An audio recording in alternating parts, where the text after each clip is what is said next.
counters inside. Has he got a coffee board? Right. Yeah.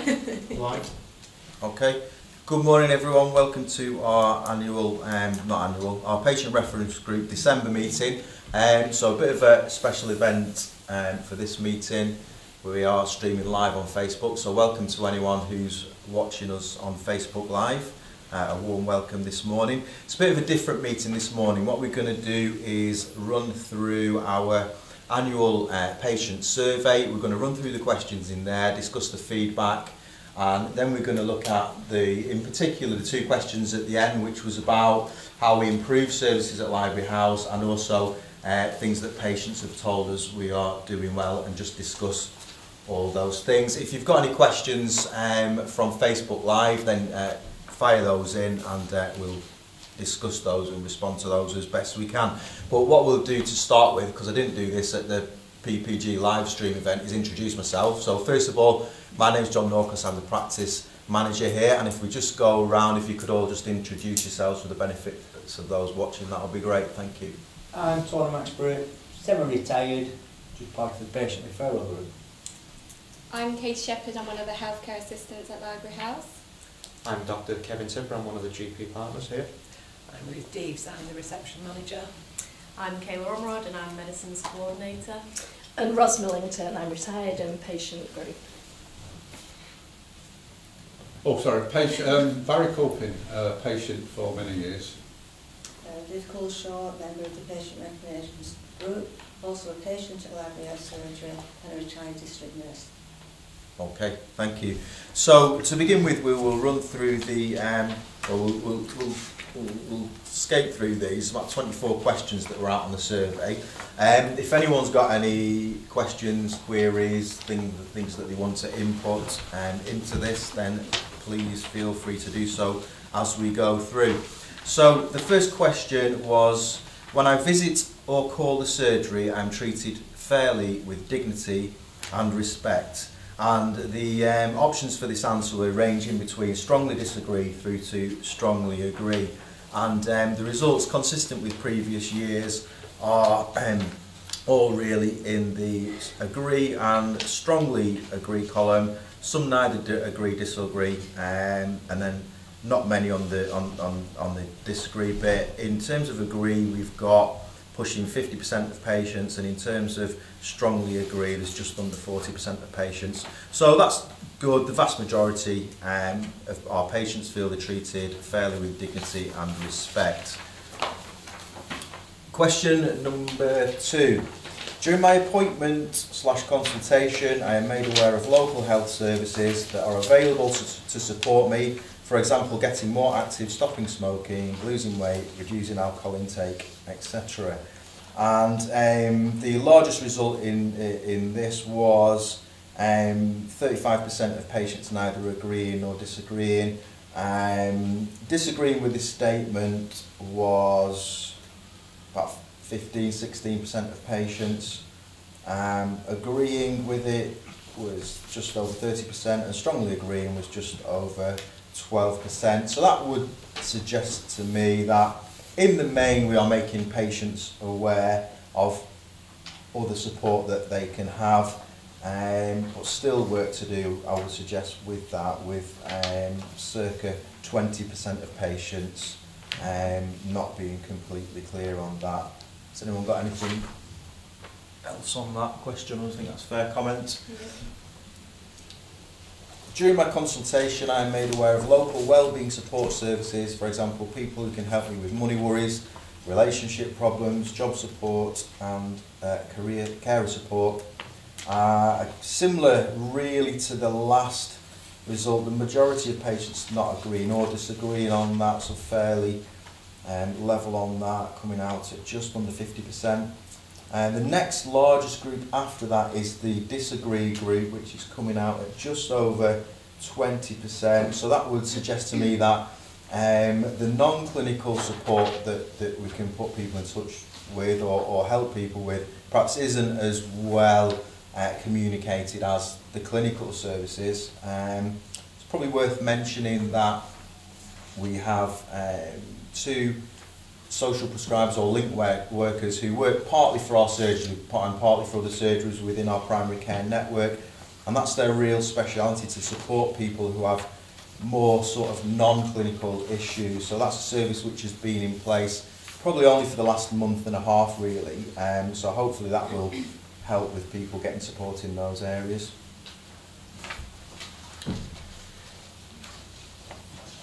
Question number 4 is, I am aware of ways I can become involved in decisions about the services provided at Library House Surgery.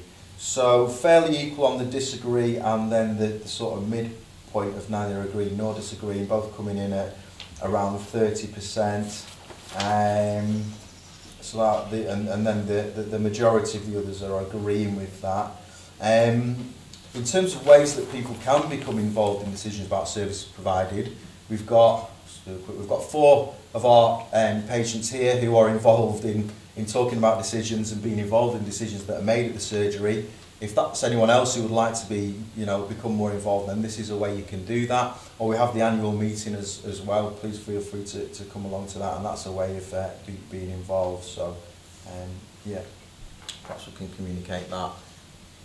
And contributing through Facebook Live as well. Well, yeah, and contribute your questions now. But I guess anyone who's listening to this or is sat in this room knows how they can become involved in decisions about services provided at Library House Surgery. Maybe it's communicating to that other 30% about how they can do. Question number 5, really quickly. The practice is clean. 55% agree, 45% strongly agree, so that's the vast majority of patients. Yeah, we've got a husband and wife cleaning team who've worked here for how many years? 20 plus years, who are extremely dedicated and do a fantastic job, so I'm pleased to see that work is recognised in that response. I feel safe when I attend the surgery. Again, quite similar to the previous question, both in the high 40s for agree and strongly agree on that, so that's good. We obviously wouldn't want it any other way. I'm confident in the skills of the doctors and nurses. Again, the vast majority, high 40s for agree, 40% for strongly agree. And then the remainder of it in the majority is not agreeing or disagreeing, and then there's a few that disagree with that, and I guess that may well come down to an individual's sort of personal experience or potentially, an isolated scenario. But in the bulk, that makes good reading that our patients are confident in the skills of doctors and nurses. We obviously only recruit clinicians who are appropriately qualified and trained, so I'm pleased that seems to be coming through. I'm confident in the skills of the support team, including receptionists, secretaries, administrators and managers. So again, very much weighted on the strongly agree and agree section, with 25%, well, it's probably 27% strongly agreeing, 45% agreeing, 18% with not a real opinion on it, and then we've got about 9% disagreeing and maybe a couple of percent strongly disagreeing. So not quite as high as the clinical side of things, but most people seem to have confidence in the support team, which is good. Question number 9 was more of a statement than a question. There has been an improvement in how queues have been handled in the reception area. 10% strongly agree, 35% agree, and just under 40% no real strong opinion on it. 15% disagree, well, let's say 4% strongly disagreeing. That's again, that could, I guess that answer could be dictated on what particular day of the week you come in or what particular time of the day. You're more likely to see a longer queue in the reception if you're here earlier in the morning, and either usually right at the start of the week, would you say, Ruth? Yes, or and end of the week as well, potentially. Yeah, 8 o'clock. Mondays and Fridays. Yeah, Unless you're acutely unwell, it's probably best not to come here. yeah. We'll talk about that a little bit later on in the sort of patient feedback questions that we've got at the end of the session. So I'll cover that in some more detail a bit later on. Question 10. How many questions did I say there was? 25. Oh, crikey. See the drink. Coffee, nice. Okay. Question 10. I feel there has been an improvement in the amount of time I have to wait for a routine GP appointment.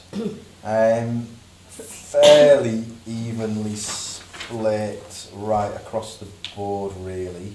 Again, about 30% not with a strong opinion, and then disagree with that statement. You've got sort of 25% and a similar percent with agree. So you've got similar numbers of patients agreeing and disagreeing, and then again about another 15% strongly disagreeing with that statement. And I guess again it'll come down to with the particular presenting symptoms, or what was wrong with the patient, or what time of year it was even, would perhaps give differing opinions on that. Obviously says there's work to be done on wait times for a routine GP appointment though. I've done a quick analysis on the patient feedback, and Yeah. nearly half of the complaints were the long wait for a Routine appointments, yeah. 45%. Okay. So it's obviously a major It's obviously, concern yeah. with some people. Yeah, Mm. we'll touch on. That's one of the themes that I picked up on out of that. I didn't do the analysis like that, so that's good to know. It's not good to know, but it certainly says that it's someone that, you know, it's a significant thing that's been fed back to us. Yeah, that's fine. I feel there's been a reduction in the amount of time I have to wait for a telephone to be answered. Pretty similar to what we've just run through with the wait for a routine GP appointment. You've got the majority not with a strong opinion on it, running at just over 30% of patients, and then either side of that with agree and disagree, they're coming in at sort of mid 20% of patients, and yeah, slightly more strongly disagreeing than strongly agreeing with that statement, so pretty similar really. And again, that was one of the other sort of larger themes that have come out of the actual sort of text feedback that we've got. So we'll catch up on that at the end of the questions. Question 12. If an appointment is not available with my preferred doctor, I will wait until an appointment is available with them. So this is obviously about seeing a preferred doctor over the first sort of doctor that's available within the sort of timeliest manner. Similar levels of split again with just over 30% of patients neither disagreeing or agreeing on that. Slightly higher in agreeing with that statement, so just under 30% of patients will will wait for their preferred doctor rather than see a different clinician. That's a third of patients, just under a third of patients, and 25% disagreeing with that, so wouldn't wait. It's fairly even split though, really. Okay. Question 13. I would prefer to come to library house surgery for consultations that may normally take place in hospital. For example, follow-up appointments with a consultant. Or as you probably would expect, weighted really in the agree and strongly agree with that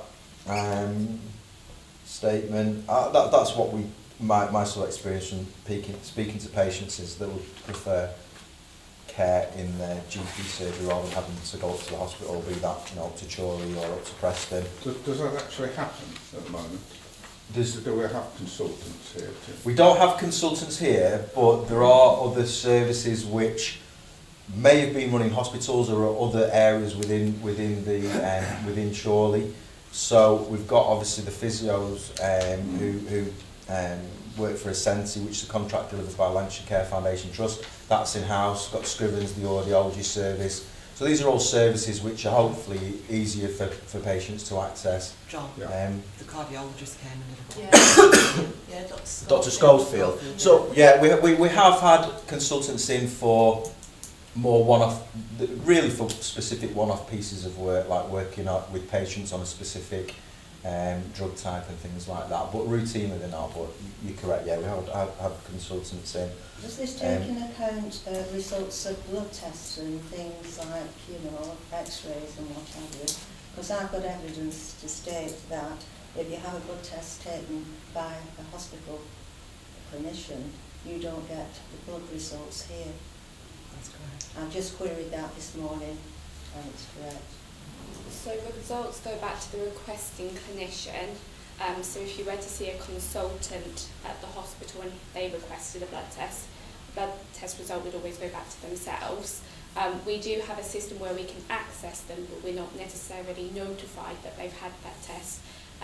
If we request a blood test, then it will always come back to the Library House, whether they have it taken here or at the hospital. So the patient has had a blood test at the hospital and comes here and asks for that blood test to be printed out, requesting yourselves. Right. Can you do that? Because that patient may not be going back to the hospital for 6 months and would not know the results, or they'd probably get told by, you know, the hospital if there was a problem. Yeah. But if you just wanted, you know, evidence-based that they've had a blood test. As Katie said, if the blood test has been asked for by a hospital clinician and they have the results, we can't print those results. You cannot, no. Thank you very much. Okay, thank you. I've just done question 13, haven't we? Question 14, I would support Library House Surgery in their plans to expand the range of services they provide. Again, that's on the coming in firmly on the agree and strongly agree, so that's good to know that our patients will support us in bringing care closer to home and out into the community. Question 15, I am aware that Library House Surgery is open on Saturdays and Sundays. We've seen a shift well, an improvement in this actually. The vast majority, as in what we've got 50 plus 35, so about 85% of patients know that we are open on Saturdays and Sundays, and 5% know, I don't know if that means if they knew or not, if you don't have an opinion on that, and 5% not knowing, so that's definitely an improvement. I would find being able to view my test results online useful. This is coming as a resounding agree and strongly agree. So they're not currently available. I was just going to say, Simon, have you got anything you want to update on that? I'll come in now because I know it's all right. Yeah, they are available online now. If you signed up to patient access maybe, I don't know, 6 months ago, you would have got a very basic set of access, but you've actually expanded that now. So blood results are shown on there now.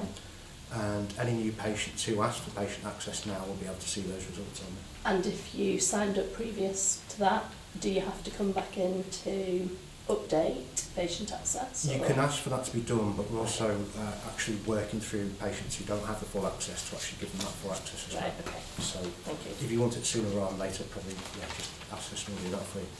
Thank you. Question 17. I use Twitter.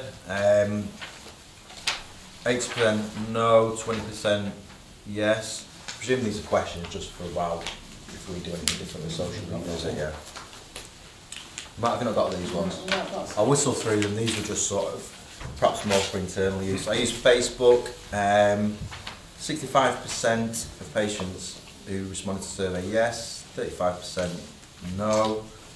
And then, how often do you view or access Facebook? The largest percent on that was multiple times a day, coming out at 55%, and then once a day coming out at 25%. So yeah, most people are on Facebook multiple times a day or daily, hence why doing this sort of stuff, streaming on Facebook, seems to be a good way to communicate and reach our patients.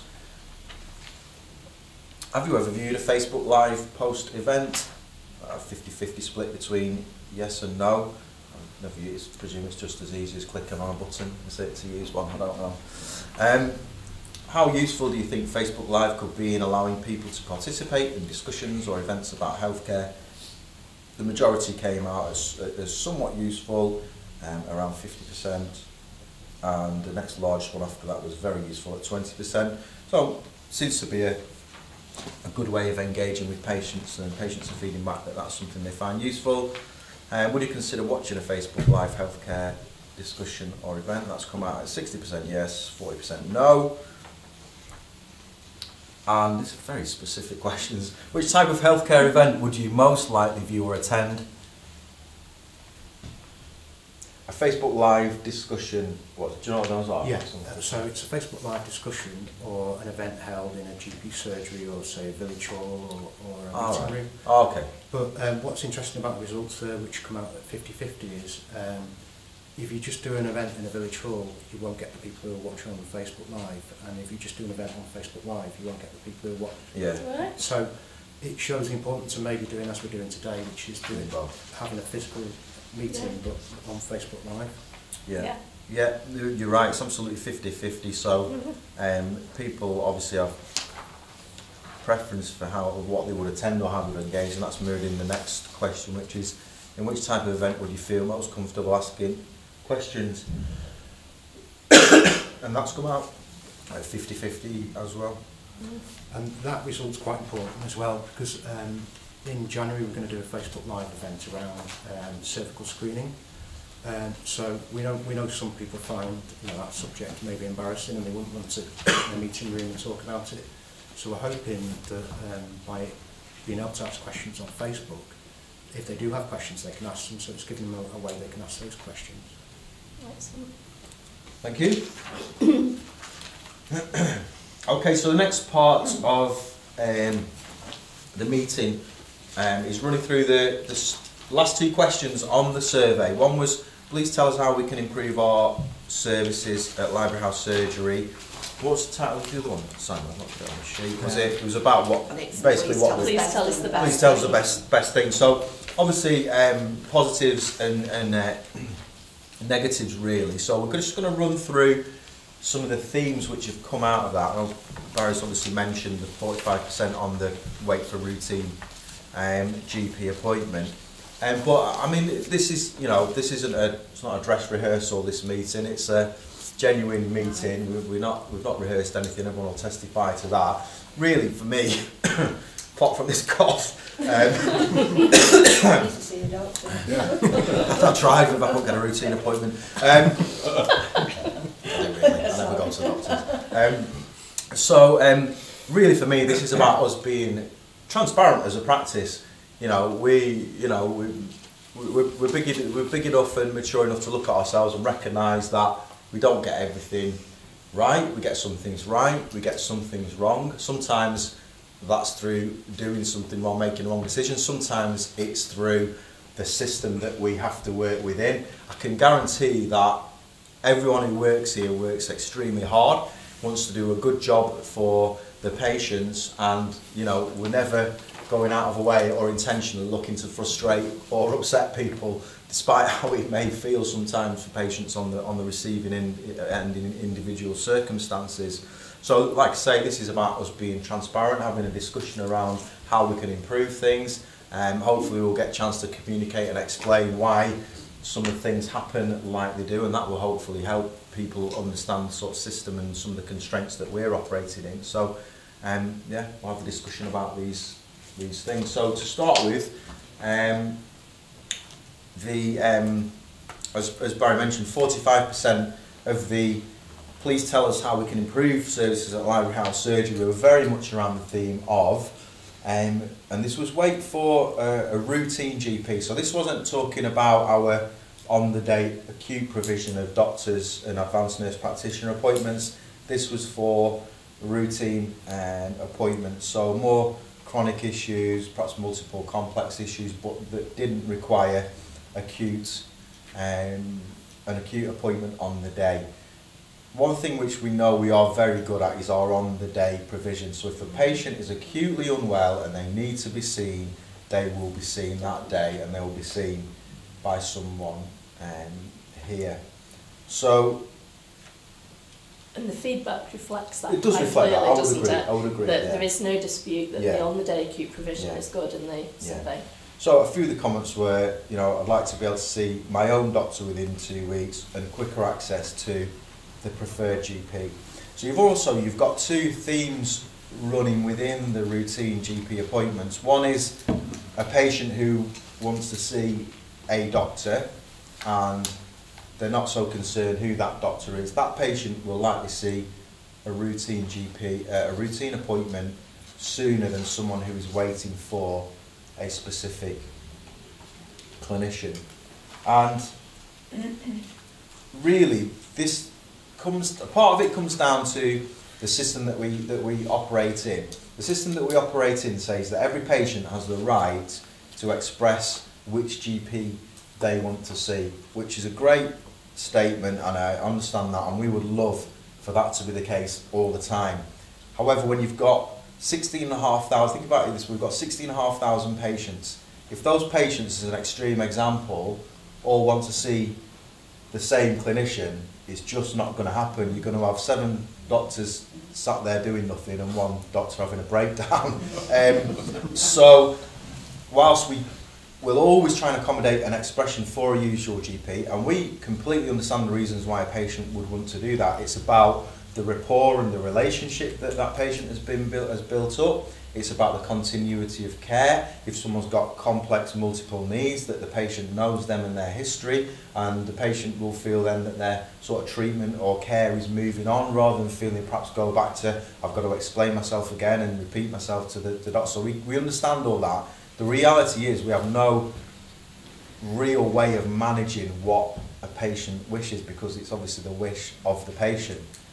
So it is always more likely that you would wait longer to see a specific GP. And then you factor in that doctors don't work specific days, and then we do, believe it or not, allow them to have annual leave as well from time to time, so they might not be in the building for, you know, a couple of weeks, and it all just makes it more difficult to achieve. John, of course. We're mentioning GPs all the time, but we've got extended practice nurses who actually do fill in for GPs and what have you. Yeah. You've not mentioned anything, I don't think, throughout this programme, so I'm just wondering if that should be more available for the public to understand what this system consists of. So, when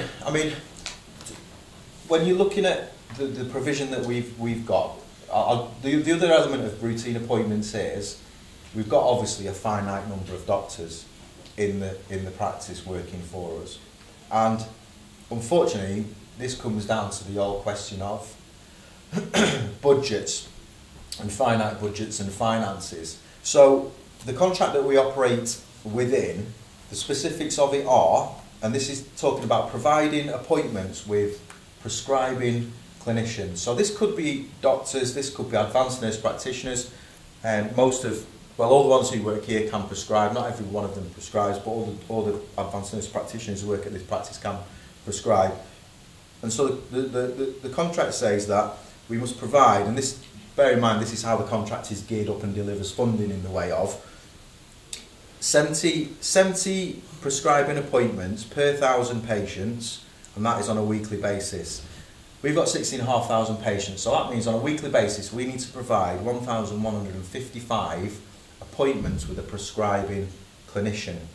Generally, we will provide about 1,400. So we're providing 245 every week above what actually the contract is set up to deliver and what we are supposed to deliver. So we're providing more. Add that up over the course of a year and you're talking about 12,500 appointments. So we're providing above what we're, not what's required, that's the wrong way of putting it, what the system is set up to do. But we've found ways to do that. The only way to have more appointments is obviously to recruit more doctors or nurse practitioners, which aside from the cost is a difficult thing anyway, because there is problems with recruitment. So one of the things which we did must be, I remember your question, I'm coming back to answer it. So talking about advanced nurse practice specifically, this is why, how long have they worked for us now? 6 years, 7 years, probably coming up to 6 years, advanced nurse practitioners. We brought that in as a role because when you're talking about operating within budgets and finances, you can recruit a number of AMPs, a larger number of AMPs versus the number of doctors which you could employ. Now this is not about trying to do things on the cheap. This was about providing more appointments. So we now have a team of 4 advanced nurse practitioners, whereas if you were doing that on a budget and they were all GPs, we would not have anywhere near as many appointments as they're providing. Now they are all work for us, providing acute on the day appointments. So that's what they've been brought in for. So excuse me. I was going to say chest infection, but so they deal with things like chest infections and all that sort of stuff on the day. Absolutely appropriate for them to do that. They're clinically training that. Give me some example of other things that they see. It's not just chest infections. Throats, rashes, ear infections. And are the patients, when they ring up, are they informed that they'll be seeing an advanced nurse practitioner every time? No, not. I wouldn't say every time because I guess that patients very often don't ask that question. Yeah. Do they not? Because a lot of our patients understand the system that we're using, and that for the on-the-day appointments, it more often than not will be an advanced nurse practitioner, because that's where the appointments are. So we don't necessarily say you'll be seeing if the patient asks the question, we give them the answer. But the important thing to point out though is that every single minute of the day there is a doctor who is on call for emergencies, so the ANPs have immediate access to a GP if they see something that is, you know, more unusual or beyond their level of competence. So you know, we're always available in the upstairs reception. Well, that's reassuring for the patients to know that, isn't it? Yeah. So that decision was all about increasing the volume of appointments that we could deliver for our patients. And when you think about it, why should you have a GP sat there who's trained to deal with multiple, very complex medical conditions? Should you have a GP doing ear infections, throat infections that an advanced nurse practitioner is more than capable of doing? Which is why we went down that route. So we're aware routine appointments, they're not accessible as quickly as we would like them. We're aware of that, and that's always at the forefront of what we are thinking about. I had a quick look before I came up to the meeting, and they're currently running at just over 2 weeks, actually 2 weeks and a day for a routine appointment. Now that's not to say that if someone rings up on the day and it's ascertained that, all right, they're not acutely unwell, but it's not going to be able to wait 2 weeks, there will be somewhere else where we can put that patient. So if they need to be seen sooner, for example, you've got some patients who might ring up with some mental health concerns, which might not be acute for on the day, but we wouldn't want them to wait 2 weeks either. There are slots and places and other things which we will try and do for those patients as well. So just over 2 weeks. We've had it as low as, we've had it less than a week in the past. We've had it down to perhaps even 4 days, which we felt was brilliant. We've got the same number of patients. That's very stable as we've had for a number of years. So it's not like there's a huge influx of patients which have increased demand. We've got more appointments available than we've ever had, yet the waiting time has still crept up to 2 weeks. So it can only be increased demand for whatever reason on our services. If you speak to colleagues of mine, other practice managers, you'll find most practices are perhaps a bit higher into the 3 weeks, some even into 4 weeks, but a lot will be around what we are as well. Are the telephone appointments helpful? Is there a way it's about the same. It's about the same for that. Yeah, it's about the same. One solution is to have fewer patients. So well, it would. Who decides how many patients the practice has? That's a very good question. That is something which has, I guess, evolved over time. But like I say, it's very stable. The list, it's run at 16,500, pretty much. Well, it was that way when I started here 7 years ago, and probably for a considerable amount of time before that. We actually don't have a huge amount of control over our list. So we couldn't, for example, say, right, we've got 2,000 patients too much, so off you go. We couldn't remove people from our register without a legitimate reason. The only legitimate reason to remove a patient from the register is if the patient's been violent, basically.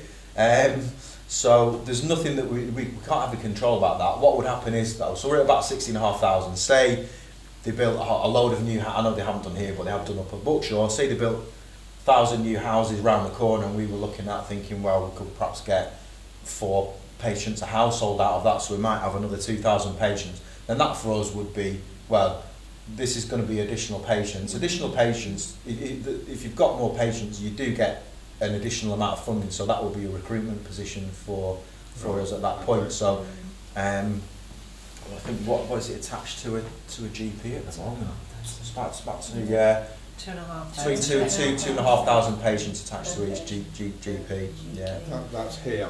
That's here, and it does vary from place to place, practice to practice, but you're going to see anywhere between 2,000 and 3,000 patients attached to a GP. Yeah. It will be higher here because we've got advanced nurse practitioners who are doing a chunk of our workload, and you can't attach the patients to an advanced nurse practitioner. They'll have to be attached to the usual GP. If that makes sense. Yeah. Yeah. Any other input or thoughts on that? Try not to burp again. John, is it worth mentioning? I'm struggling here with. Can I get some water, please? Yeah. You got it. Is it worth mentioning about the? I know there wasn't many, but some of the additional appointments Dr. Colvin was able to do. Yeah, you feel free. Yeah. Yeah. So we, as part of knowing our routine appointment waiting time was up at 2 weeks, we did try and reduce it by providing some more appointments.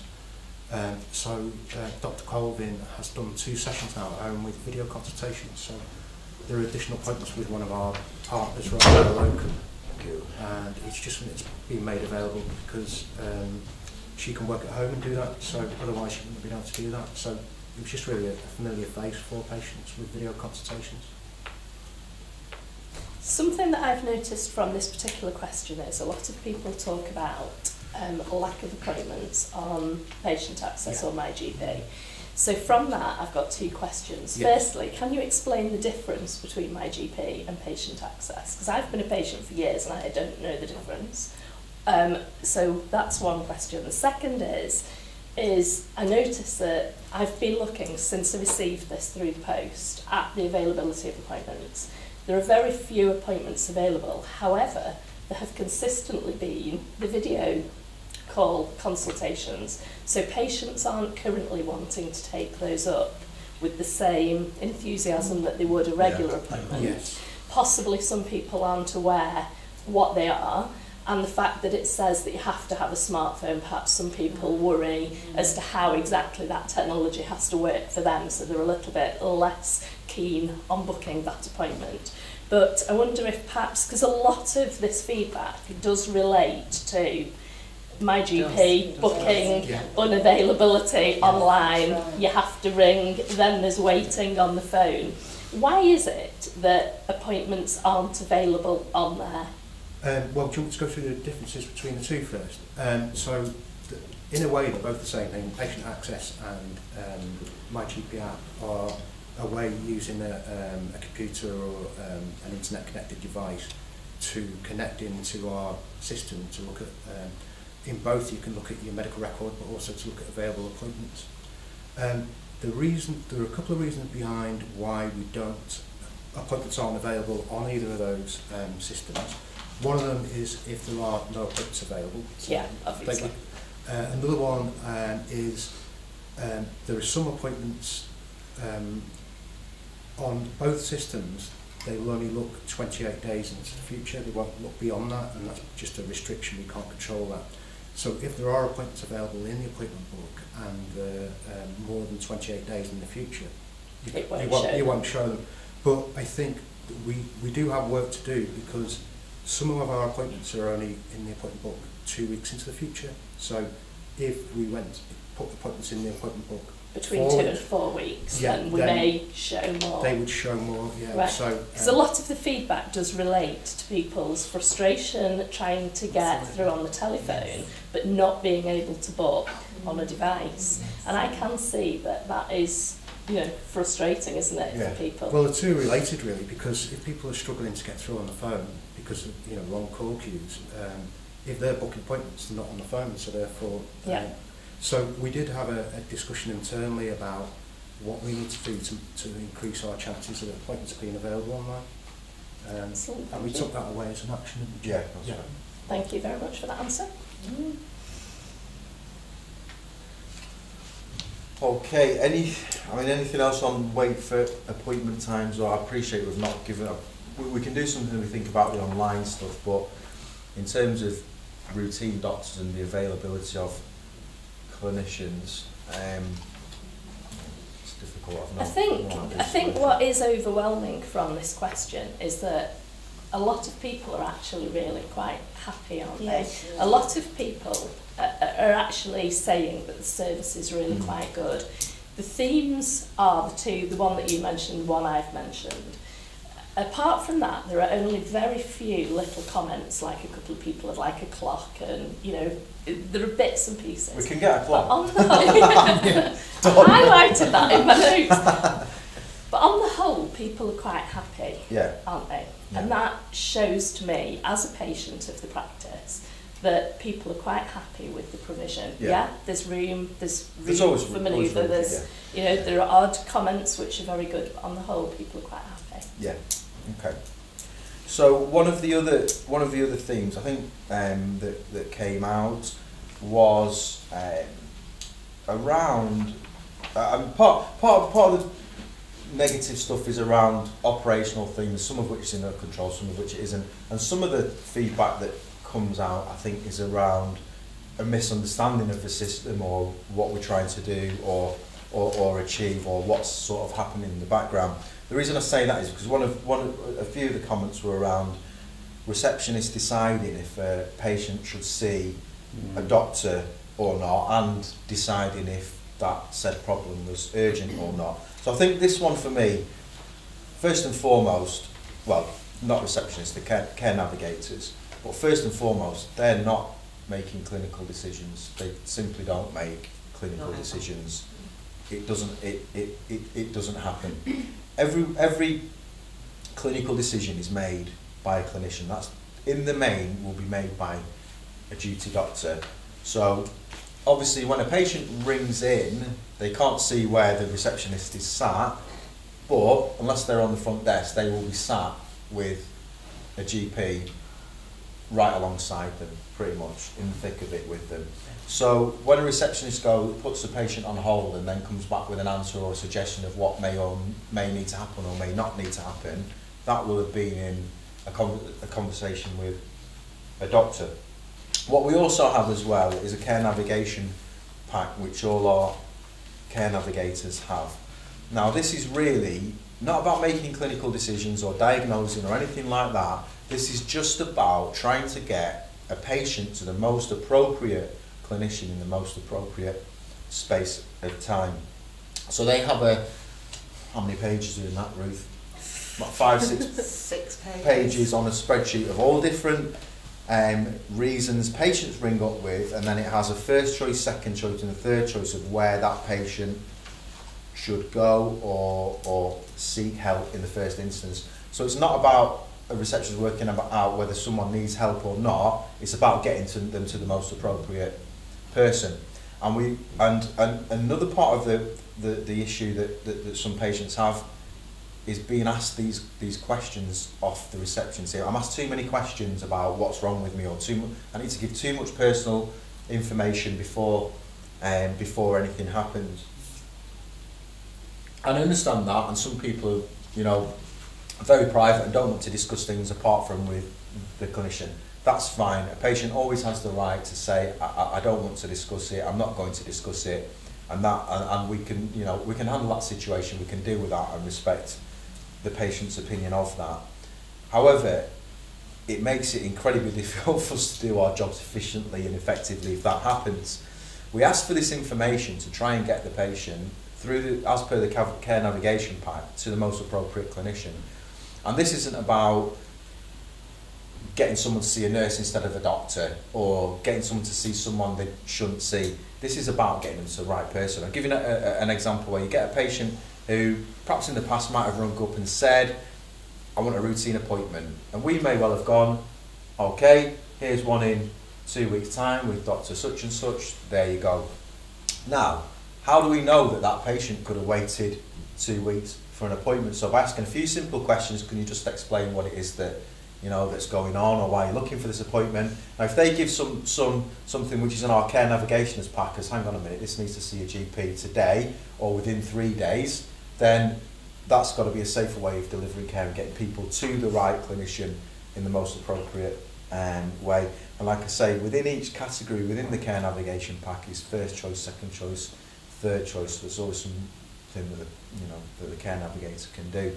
But if it's a specific clinical question or query, then that goes back to the clinician. Would you disagree with that? Yeah, I think it'd be really helpful if we could actually do a video shoot of the upstairs reception so that patients can actually see what goes on behind the scenes. Yeah. Because in that office upstairs, you've got probably 6 receptionists who are answering the phone.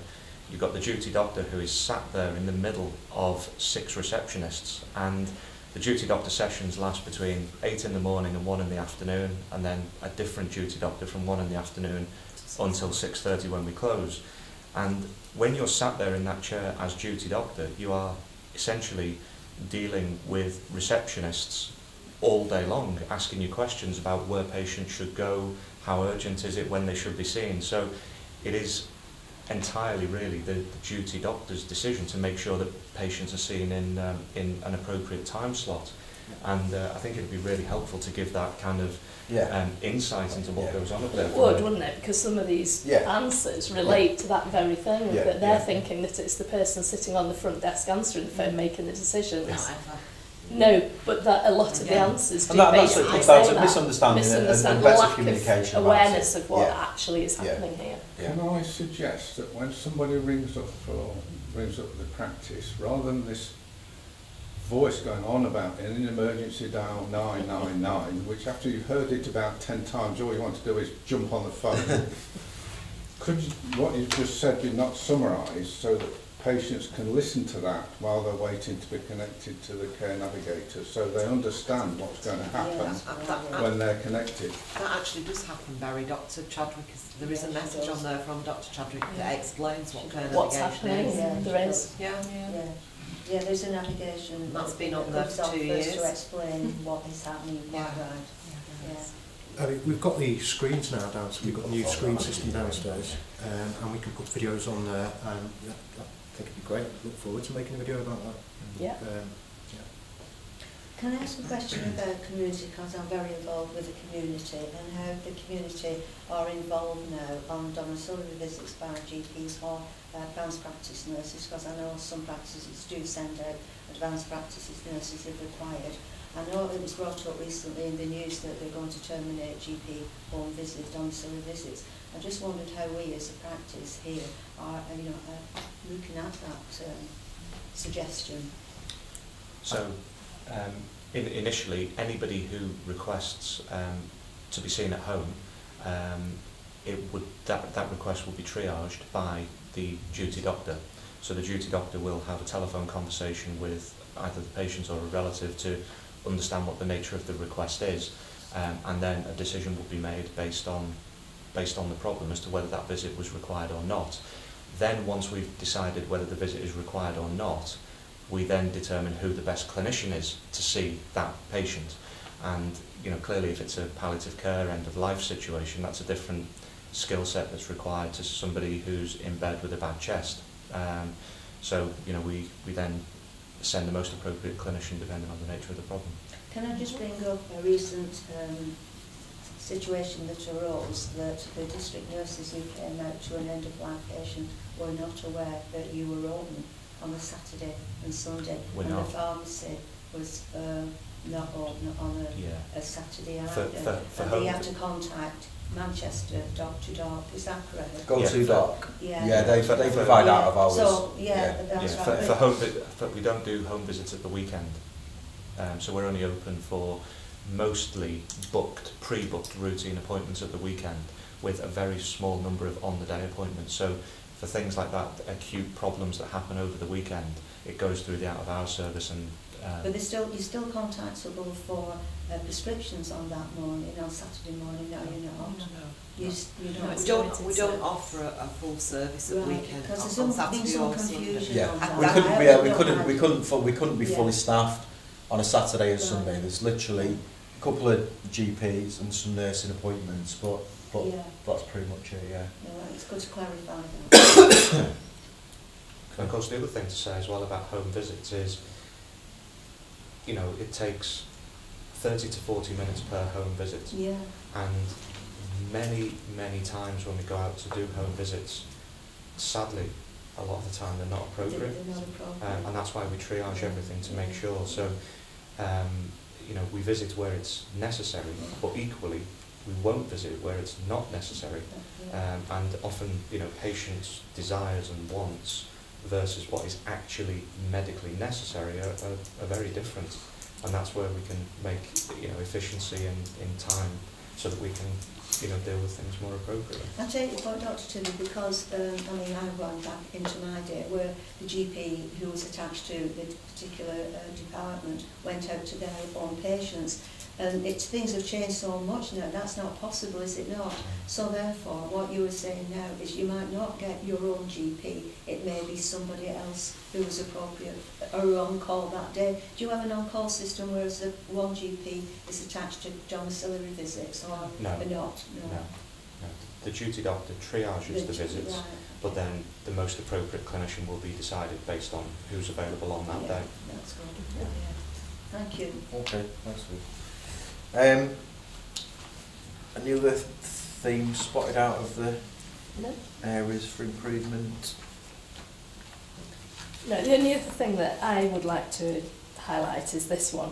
Ensure the sort of patients are aware of the options available to them, i.e. telephone consultation, weekend appointments, alternative options. Okay. And that is something that perhaps the screen could explain more to people, isn't it? The screens in the waiting room could tell people a little bit about the provision, and that gets back to what I said about the smartphone, that perhaps people would be more inclined to take those appointments up if they knew what was required, how it was going to work. We brought that up actually previously, if you remember, in some of our previous things. So in the last, the patient reference group meeting that we had, the evening meeting, we talked about the screens, which we've now got the technology that I was discussing at that point in place, and so we've put new slides on there and it updates automatically. It's much easier to work with. The next stage is getting some of this communication and perhaps even videos, which obviously take quite a bit of time to do, but I think it's something that we've definitely got down to do, really, all around mainly around appointments, yeah. Okay. So we've just got one more question. Yeah, sorry, go on. No. Oh, right, sorry, yeah. That is the next question. The next question is about, tell us something that we did, tell us the best thing about your contact with library house surgery in the last year. Any themes on that? Has anyone picked up any themes on that? I'll run through them. I think it was talking to you actually, John.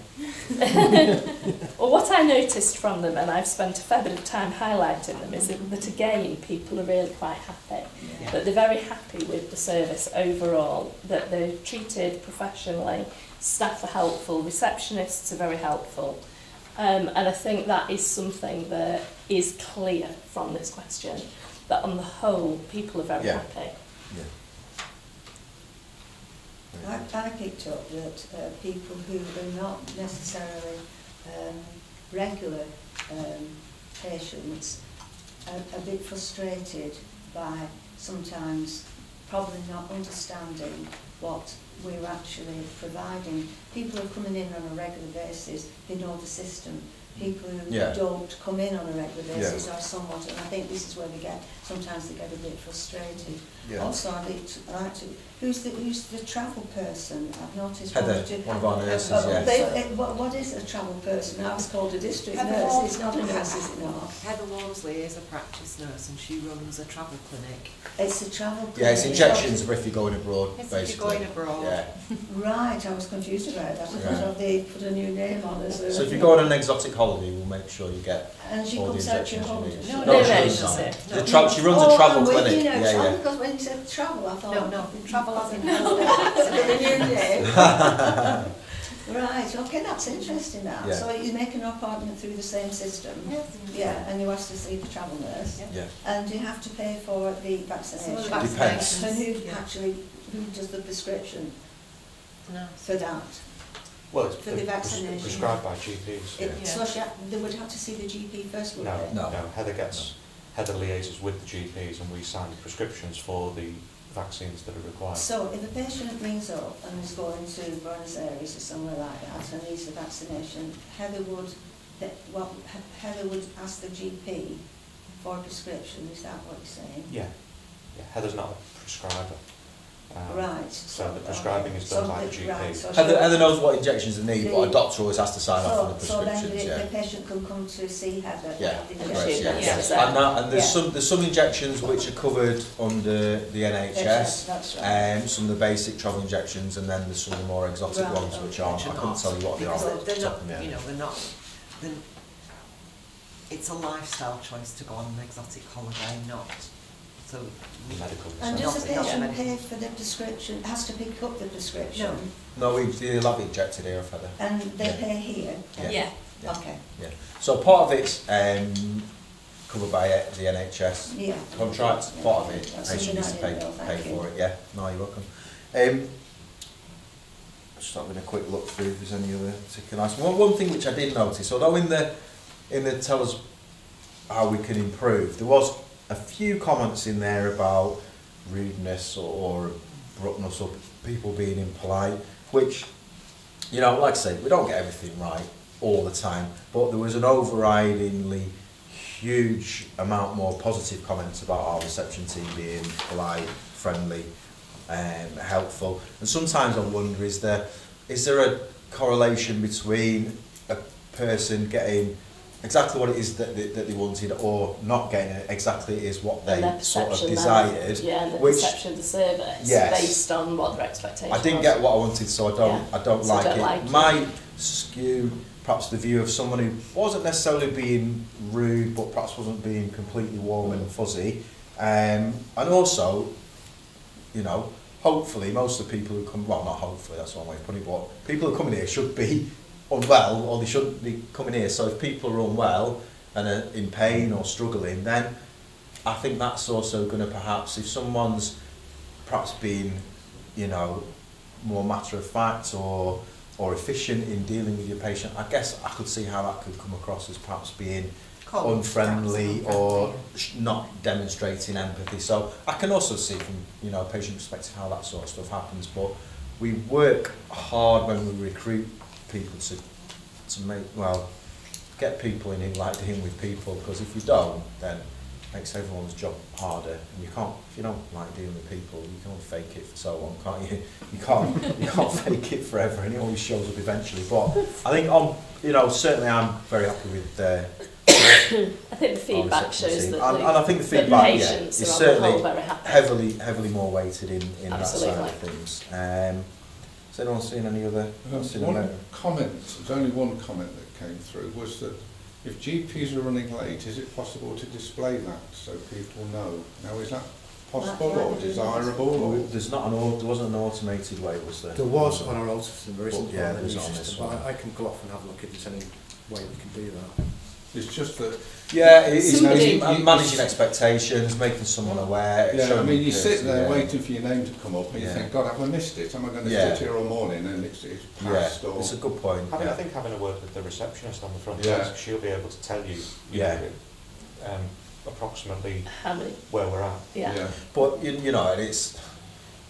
I completely understand that from a perspective. It would be difficult for a receptionist. There's sort of 23 consulting rooms, so keeping an eye on who's perhaps here, there and everywhere, and then trying to work out who she's giving what. You know, I think we'll have a look into it, see if there's anything we can do. So I mean, surely the computer system would... Oh, we could tell you, if you said, I'm such and such, and we look at it on our system, we can tell you exactly where you are, who, you know, how many, well, we could say, well, there's a couple of patients before you, or she's running for you, you know, we can see that. It's just that what's a good way of getting that level of information. What about when you check in? Yes.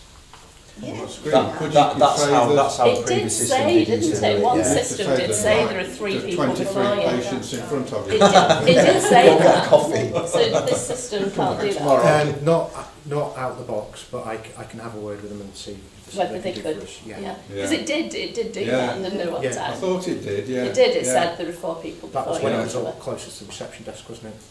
See, the problem is as well is that, you know, having 4 people ahead of you versus having one person ahead of you. One person might be in for 40 minutes. I know. Four people people might might be be in for 40 40 minutes. minutes. So Yeah. there's no reflection on time There's no. waiting, Yeah. depending No. on the number of Yeah. people that are there before you. Well, picking up on that point, Dr. Tibber, because I noticed in the responses here, they said they should inform people how long, you do on your information board state how long you're allowed to have with your GP. Is it not 5 minutes? 10 minutes. 10 minutes. Yeah. Is that 2 symptoms or just one symptom? It's usually enough to deal with one problem. Pro- But one what problem. you have to factor in is that for 10 minutes, starting the clock at 10 minutes, Yeah, usually it takes patients a minute to get to the room. that's They right. then come in, you have an introduction, you have to assess, take a history of the problem, examine the patient, discuss the management, and then type up a watertight medical legal entry into the patient's medical records within 10 minutes. Yeah. And that's the pressure that we're working under. And when you've got 15 patients who are coming in at 10-minute intervals with all sorts of problems, as new problems, mental health problems, how can you properly assess hardly any condition in 10 minutes? Even for the most basic things, it's challenging. And most things that GPs see, because the AMPs are dealing with the more on-the-day acute things, then therefore the GP consultations tend to be much more complex, chronic, you know, the heart failures, the dementia patients, much more difficult things, and you can't do it in 10 minutes. We get frustrated by that. Sure. I'd love to spend 20 minutes with all my patients, but then it wouldn't be a 2-week wait for an appointment, it would be a 6-week wait. Yeah. But this, You know. this information's already on the board. This was brought up in one of the answers in the paperwork here. So that information's there. How do you approach and how do you deal with DNAs on do not attend, non-attendance? Because you're bound to have some patients who don't turn up. They've made an appointment and they don't turn up. We do, and it's reduced greatly really since we send out the text reminders. It's really come down, and I think also because people are waiting for the appointments and they realise, you know, how, I wouldn't say how hard they are to get, but you know, they've gone through the process of getting one. They're tending to keep those appointments. And I think that is part of the reason why people are waiting longer for the appointment, because less people now fail to attend the appointments. Then, you know, if you have 15 patients and every single one of them come and you're the last one out of that 15 and you're picking up everybody else's extra few minutes, then, you know, it's inevitable. So although we reduce the number of DNAs, it prolongs the waiting time for them. And we don't, as a practice, we don't have a significant issue with DNAs. It's not really a huge problem for us. Just one comment I think is worth making. You'll probably remember the sort of headlines probably at some other election or there was about people needing 7-day access to GPs.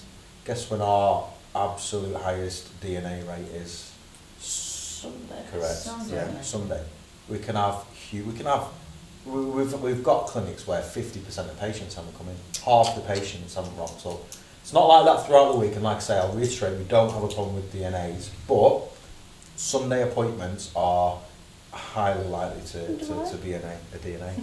People would I rather don't sit know. up and have a break. Yeah. Have you booked an appointment and you've had a text Yeah. reminder? I really don't know. And really sunny days as well, but you know, But that's why we it's like to really have many there. frustrating as a receptionist when you sat and as a doctor you sat in a room waiting for these patients that do not materialise.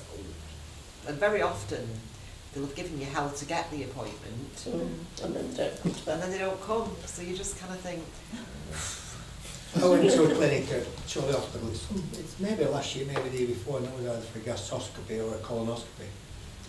And on the wall there was a sign saying how many appointments had been missed, and it was in the hundreds. So That's you will see Every places week. where they advertise it and you can see numbers. So we've thought about.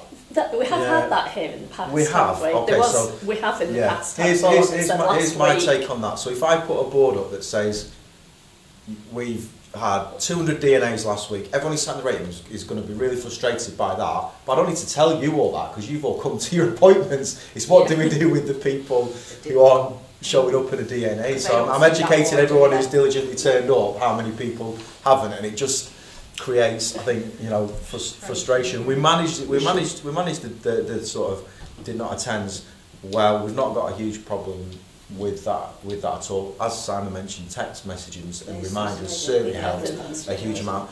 You're going to get them. There's going to be people who are too ill to come, who forget to come, all that sort of stuff, and you know it's part and parcel. It's not a significant problem for us. It's worked here, but at the hospital it's caused a lot of problems because they get a text message, but it just tells them to turn up at the hospital, and I've got to find out where these people have to go. You know, they don't tell them which department they have to go to. I think more frustrating than people not attending GP appointments is people not attending nurse appointments. A significant number of patients who don't attend their nurse appointments, and they can very often be a 20-minute appointment, and that's really frustrating. They're for smears, diabetic appointments, respiratory appointments, that can be very frustrating. Do they get a text reminder? Everybody who So makes it. everybody gets If you've got a mobile phone, if you've got a you get a mobile text, phone yeah. attached to your, your records, you get a And text. is this not put on patients' records that they do? It goes on the record. It codes on the record. So I mean, and in terms of that side of things, if someone is a sort of serial, really high rates of not attending, we will send them a letter, have a conversation with that patient, and try and first and foremost understand, you know, is there a huge problem here? Is there something we need to help you with? But also, you know. And by doing what John's just saying that we do, we very often find out. I mean, I have a number of patients whose memories perhaps aren't as good as they used to be, that I contact or my team contact on the day of their appointment to remind them that they need to come. So there are a lot of things that we do to help people get here. So if you've got a problem and you can't get here, if you let us know that you need a reminder on the day, we'll do that. We're more than happy to do that, because we need you to get the care that you need. Is it appropriate, because we're coming up to Christmas now, to find out what service is provided by Library House Surgery over the Christmas period? Is that not so over the Christmas period, it'll be the same. Basically, Library House Surgery is only closed on bank holidays, so every other day will be open 8:30. 6:30. Do you have an on-call doctor, not GP, or when it's bank holidays, and our core hours are Monday to Friday, 8 till 6:30 at night. Any time outside of that, the responsibility is go-to doc, who you mentioned earlier, the out-of-hours service. That's the same for bank holidays as well. Yeah. And that's via 111. Yeah. Sam, do you want to check if there's any questions that have come through on? Is there any questions? All right. Is anyone watching? No. Well, they must be satisfied. This morning must have finished. All right, well, thank you all very much for your time and your contribution, and have a lovely Christmas. Yes. See you in the Thank new year. you, Thank you. Thank you. Switch it off, Simon. Oh.